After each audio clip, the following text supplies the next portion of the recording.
She sent him packing to a cheap motel, only to find out the next morning he owned the entire hotel.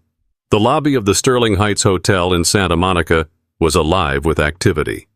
It was a Friday night, and every corner buzzed with the energy of weary travelers checking in, bellhops maneuvering luggage carts, and the soft hum of conversations bouncing off the polished marble floors. This was no ordinary hotel. Its grandeur was unmistakable. Towering palm trees framed the entrance, and a chandelier that cost more than most homes glimmered in the center of the ceiling. Behind the front desk stood Rachel, mid-30s, confident, but visibly worn down from the day's relentless pace.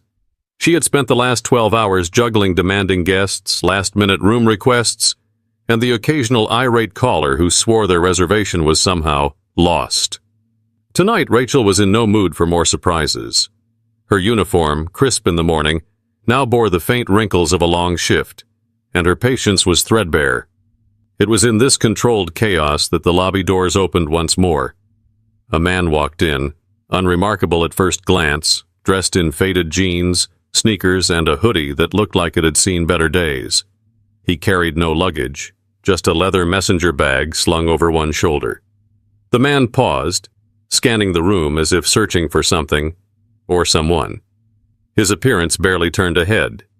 Guests continued their conversations, and staff moved about with purpose. He was just another late-night walk-in.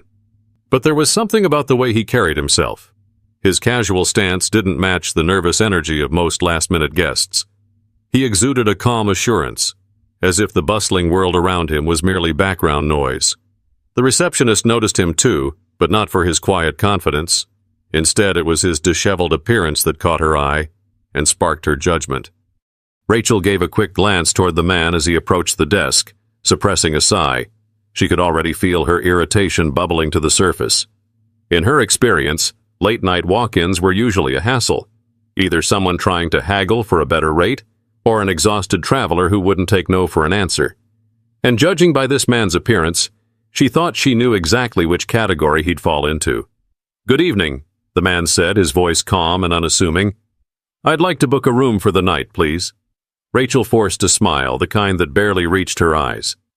"Unfortunately, we're fully booked tonight, sir," she replied, her tone brisk but polite enough to remain professional. She tapped at her keyboard, pretending to confirm what she already knew. The man didn't react immediately. Instead, he tilted his head slightly, studying her with a mild curiosity that made her shift uncomfortably. "Fully booked?" he asked, his voice even. "Not a single room available?" Rachel stiffened, sensing a potential argument brewing. "That's correct. We've had a very busy day and all our rooms are occupied." She motioned toward the lobby full of guests as if to reinforce her point. "There's a motel a few blocks down. They might have availability." Her words hung in the air, and for a moment she thought she saw a flicker of amusement cross his face. But it was gone as quickly as it came, replaced by a faint smile that didn't quite reach his eyes. He leaned slightly on the counter, meeting her gaze. "No cancellations? No options at all?" he asked, his tone carrying no trace of frustration, only curiosity. Rachel felt her irritation flare. Why couldn't he just take her answer and leave? "Sir, I don't think this is the right place for you," she said, her voice slipping into a more condescending tone. "Like I said, there's a motel nearby. They'll probably have something that fits your situation." Her eyes flicked over his hoodie and jeans, the implication clear. This wasn't the place for someone like him. The man straightened, his expression unreadable now. For a moment, Rachel thought he might argue, but he simply nodded and stepped back from the counter. "Thank you for your time," he said evenly, turning to leave. He walked toward the lobby's seating area instead of heading for the exit, settling into a corner chair with a clear view of the front desk. Rachel couldn't help but glance his way every so often as she continued her work. What was he doing? Why hadn't he left? She couldn't shake the feeling that there was more to this man than met the eye, but she quickly dismissed it. Her job was demanding enough without worrying about random guests who didn't belong here. Still, something about the way he sat there, quietly observing, made her uneasy. But she brushed it off. After all, what could he possibly do? As the minutes dragged on, Rachel tried to shake off the strange sensation of being watched. The man hadn't moved from his corner seat, his eyes occasionally scanning the lobby but often landing back on her. She told herself it didn't matter. He was just some random guy who didn't take no for an answer, nothing more. Still, her frustration grew with every sideways glance. By the time the clock struck 11, the lobby had begun to quiet down. The crowd of guests dwindled, leaving Rachel with a manageable workload. She let out a sigh of relief, glad that her shift was nearing its end. The thought of finally sitting down with a glass of wine at home was the only thing keeping her going, but her relief was short-lived. "Excuse me," the man said, standing at the desk again. His sudden approach startled Rachel, though she quickly masked it with her usual practiced professionalism, or at least what was left of it after a long day. "Yes?" she said, her tone sharper than she intended. She didn't bother forcing a smile this time. "I'm sorry to bother you again," he said, his voice calm and composed. "But I couldn't help noticing that a few guests seem to have just checked in. Are you sure there's no room available?" Rachel felt her patience snap. "Sir, I've already explained this to you," she said, crossing her arms. "Those guests had reservations, which is why they got rooms. I don't know what else to tell you." He nodded, unfazed by her irritation. "I see," he replied thoughtfully. "And if I wanted to make a reservation for tomorrow night, would that be possible?" Rachel blinked, caught off guard. "Tomorrow?" she repeated. "Yes.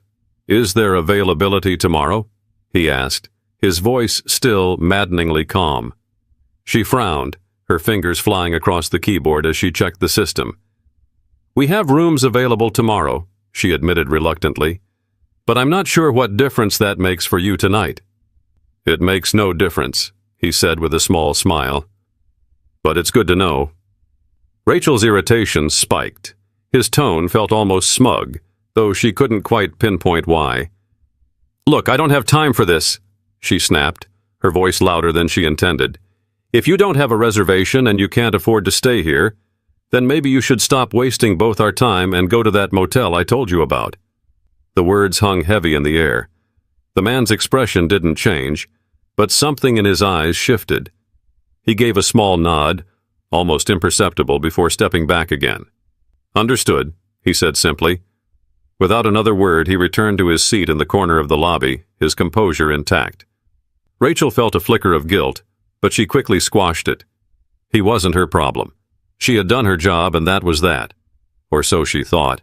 But the way he watched her, quiet and composed, left a strange feeling she couldn't quite ignore. As the minutes turned to hours, Rachel went about her work. But she couldn't fully ignore the man in the corner. He didn't cause any disruptions. In fact, he barely moved, just sat quietly with an air of calm that somehow felt unnerving. Occasionally his gaze would drift toward the front desk as if he were mentally cataloging every detail. Rachel tried to convince herself that it didn't matter. People lingered in the lobby all the time, whether they were waiting for rides, meeting friends, or simply killing time. But this man wasn't scrolling through his phone or flipping through a magazine. He was just watching. At one point, she caught him observing a young bellhop who was struggling to maneuver a large luggage cart. The man stood up and, to Rachel's surprise, walked over to help. With a few quick adjustments, he showed the bellhop how to better balance the cart, earning a grateful smile from the overwhelmed staff member. Rachel frowned, watching the exchange. Who did this guy think he was? Playing the Good Samaritan didn't change the fact that he was wasting her time. But as the evening continued, she noticed other things, too. The man took an interest in the little details most guests overlooked. He watched as the concierge patiently handled a frustrated couple who demanded upgrades. He noticed the cleaning staff whisking away smudges on the glass doors moments after they appeared. And he saw Rachel herself, snapping at a coworker who had asked her a simple question about the reservation system. Every now and then he would glance at her, his expression unreadable. It wasn't judgmental or angry, just thoughtful, as if he were piecing together a puzzle. By the time midnight rolled around, the man finally stood up, slinging his leather bag over his shoulder. Rachel felt a wave of relief. Maybe now he would leave, and she could stop feeling like she was under a microscope. "Thank you for your hospitality," he said, his voice low but deliberate. Rachel barely looked up from her computer, muttering a distracted, "Have a good night," as he walked toward the exit. But just before he stepped through the revolving doors, he paused. Turning back, he gave one last glance around the lobby, at the pristine floors, the glowing chandelier, the staff bustling quietly behind the scenes. His eyes settled on Rachel one last time. Then, with a faint, almost knowing smile, he left. Rachel felt a strange sense of relief, but also an odd, lingering tension she couldn't quite shake. Little did she know the events of that night were far from over. The next morning, the Sterling Heights hotel staff gathered in the conference room for an unscheduled team meeting. Rachel yawned as she walked in, still groggy from her late shift. Meetings like these usually meant updates about policies or reminders to upsell services. Nothing exciting. She slumped into a chair near the back, scrolling through her phone until the manager arrived. The room filled quickly, and an unusual buzz of energy rippled through the staff. There was talk of a special announcement, though no one seemed to know what it was. Rachel glanced around, noticing that even the senior staff looked unusually alert. Something was definitely different. The door opened, and the general manager, Mr. Calloway, walked in. His usual confident demeanor was amplified by the presence of a man following closely behind him. Rachel's stomach dropped. It was the same man from last night, the one she'd dismissed and sent packing. He was here, standing tall and composed, wearing a tailored suit that looked nothing like the casual hoodie and jeans he'd worn before. "Good morning, everyone," Mr. Calloway began, his voice cheerful but professional. "I hope you're all doing well. We have a very special guest with us today, someone who has taken a great interest in the operation of this hotel." Rachel's mind raced. Was this some sort of complaint? Had this man come back to make a scene about how she'd treated him? Her heart pounded in her chest as she sank lower into her chair. "Allow me to introduce Mr. Elon Musk," Mr. Calloway said, beaming. "The new owner of Sterling Heights Hotel." The room fell completely silent. Every set of eyes turned toward the man Rachel had dismissed so harshly the night before. He gave a small nod to the room, his face calm, but carrying the same knowing look he'd worn the previous evening. Rachel froze, her breath caught in her throat. Elon Musk? She had humiliated Elon Musk, the hotel's owner? Her mind reeled as snippets of last night's encounter replayed like a nightmare. The man she'd assumed was just another unkempt walk-in was now standing in front of the entire staff as their boss. Elon stepped forward, his hands clasped loosely in front of him. "I've always believed that the true heart of any business is its people," he began, his voice measured and thoughtful. "That's why I like to see things for myself, without any filters or special treatment. Last night I had the chance to observe how this hotel operates, from the incredible teamwork of the bellhops to the patience of the concierge staff. I saw a lot to admire."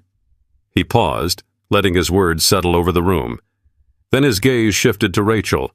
She felt a flush creep up her neck as he addressed her directly. "But I also saw moments that reminded me why attention to detail and kindness matter so much in the hospitality industry." Rachel's stomach turned. He didn't say her name, didn't single her out explicitly, but the weight of his words was unmistakable. The room was silent, the tension thick enough to cut with a knife. And yet, as Elon continued, it became clear that he wasn't here to humiliate anyone, but to deliver a message that would resonate deeply. The air in the room was heavy as Elon's words hung over the staff. Rachel felt the weight of his statement pressing down on her, her pulse racing. He hadn't called her out by name, but the way his gaze had landed on her, steady and deliberate, left no room for doubt. She stared at her hands, too afraid to look up and meet anyone's eyes. Elon continued, his tone firm yet not unkind. "In a place like this, where people come expecting the best, how we treat them defines their experience, and sometimes even the smallest gestures, a smile, a bit of patience, can make all the difference." He paused, scanning the room, his gaze softening. "I want to make something clear. This isn't about pointing fingers or assigning blame. It's about growth. Every person in this room plays a role in the success of this hotel, and I'm here because I believe in its potential. And in all of you." The staff murmured in agreement, though Rachel remained silent, her thoughts racing. She couldn't stop replaying the way she had spoken to him the night before. The dismissiveness, the condescension. It all felt so glaring now, so avoidable. Her face burned with shame. "Starting today," Elon added, "I'll be working closely with management to ensure that our team has everything it needs to succeed. That includes training, support, and yes, accountability. We owe it to ourselves and our guests to set the highest standards." The room broke into polite applause, and Elon gave a small nod of thanks. As the meeting adjourned, the staff began to file out, buzzing with whispered conversations. Rachel lingered in her seat, her legs feeling like lead. Just as she worked up the courage to stand, she felt a presence beside her. Looking up, she saw Elon. Her heart nearly stopped. "Rachel, isn't it?" he asked, his voice calm but direct. She swallowed hard, her mouth suddenly dry. "Yes, sir," she managed, her voice barely above a whisper. He regarded her for a moment, his expression unreadable. Then, to her surprise, he smiled, a genuine, almost reassuring smile. "I know yesterday was a long day for you," he said. "It's not easy to be at the front lines when things get busy. But remember, every interaction counts. People notice how they're treated even when you think no one's watching." Rachel nodded quickly, unable to find the right words. I understand," she stammered. "And I'm so sorry about—" Elon held up a hand, cutting her off gently. "No need to apologize, just learn from it. That's all I ask." With that, he gave her a small nod and walked away, leaving her alone with her thoughts. The meeting, the revelation, his words. It all swirled in her mind like a storm. For the first time in her career, she truly understood the weight of her actions, the ripple effect they could have. And in that moment, Rachel made a silent promise to herself. To do better, not just for the guests, but for her own growth. As Rachel walked out of the conference room, she felt a mixture of emotions, embarrassment, guilt, but also a spark of determination. Elon's words echoed in her mind, not as a reprimand, but as a lesson. She realized that her behavior, though born out of exhaustion, wasn't justifiable. Each guest walking through the doors deserved kindness, regardless of appearances. Over the next few weeks, Rachel made a conscious effort to approach her job differently. She greeted every guest with a genuine smile, even when she was tired. She took the time to listen instead of rushing to conclusions. And slowly, she began to notice the impact.